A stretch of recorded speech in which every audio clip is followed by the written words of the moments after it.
میں ہوں تیمور۔ امیر تیمور آج سے 750 سال قبل گڈ گورننس کے اصول بتاتے ہوئے اپنی سوانح عمری میں لکھتے ہیں، میں نے چوری کی روک تھام کے لیے ایک طریقہ ایجاد کیا ہے جو آنے والے حکمرانوں کے لیے سبق بھی بن سکتا ہے۔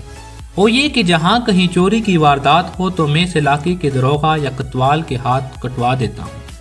مجھے یقین ہے کہ جب تک داروغہ چور کا ہمدرد نہ ہو یا اپنے کام میں غفلت نہ کرے تو اس وقت تک چوری نہیں ہو سکتی۔ ہمیں خبر ہے لٹیروں کے سب ٹھکانوں کی، شریک جرم نہ ہوتے تو مخبری کرتے۔ میں نے گداگری کا خاتمہ اس طرح کیا کہ سارے مستحق فقیروں کے لیے سرکاری وظیفہ مقرر کیا۔ مستحق فقیر وہ ہیں جو اعضائے بدن کے ناقص ہونے یا اندھا ہونے کے باعث کام نہیں کر سکتے۔ میں جانتا تھا جس شخص کو گدائی کی لت پڑ جائے وہ سرکاری وظیفے پر کنات نہیں کر سکتا اور دوسروں کے سامنے ہاتھ پھیلانے سے باز نہیں آ سکتا۔ اس لیے میں نے وظیفہ حاصل کرنے والے بیکاریوں کو خبردار کر رکھا تھا کہ اگر انہیں دوبارہ بھیک مانگتے دیکھا تو کسی عذر کے بغیر ان کی گردن اڑا دی جائے گی۔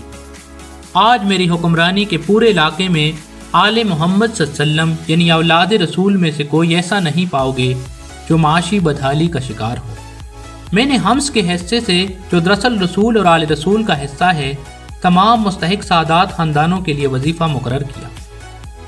میرے ملک میں کوئی کسی پر ظلم نہیں کرتا، نہ کسی کی حق تلفی کی جاتی ہے۔ اگر کوئی سرکاری کارندہ، کوتوال یا داروغہ کسی رعایا کے گھر میں گھس جائے اور گزشتہ دور کی طرح اس سے کھانے پینے کی چیزیں یا کوئی اور چیز رشوت کے طور پر طلب کرے تو میں اس کا سر گردن پہ رہنے نہیں دیتا۔